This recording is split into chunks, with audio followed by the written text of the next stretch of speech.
Welcome back, everybody. Today, I'm going to teach you how to loop a video in Adobe Express. This is a handy technique when you want to create seamless repeating content for social media, presentations, or any project that needs continuous playback.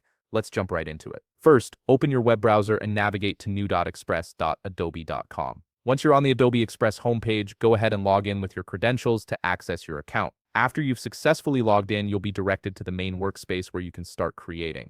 Now look for the button that says Start New Design and click on it. From the options that appear, select Custom Size. This gives you the flexibility to set up your canvas exactly how you need it for your looping video. Once you've chosen your dimensions, click Create New File to open up your blank workspace. With your canvas ready, shift your attention to the left panel of the screen. Here, you'll find various tools and options for building your project. Click on Upload, which will allow you to bring in the video file you want to loop. Browse through your files, select the video clip you'd like to work with, and then click Open. Your video will now appear in the project and you'll see it added to the timeline at the bottom of the page. This is where the looping magic happens. At the bottom left of the page, you'll see your clip displayed in the timeline. Right-click on this video clip and from the menu that appears, select Duplicate. This creates an identical copy of your video right next to the original. Now, depending on how many times you want your video to loop, you can duplicate it multiple times based on your preferences. Each duplicate adds another cycle to your loop, so if you want a longer continuous effect, just keep duplicating until you're satisfied.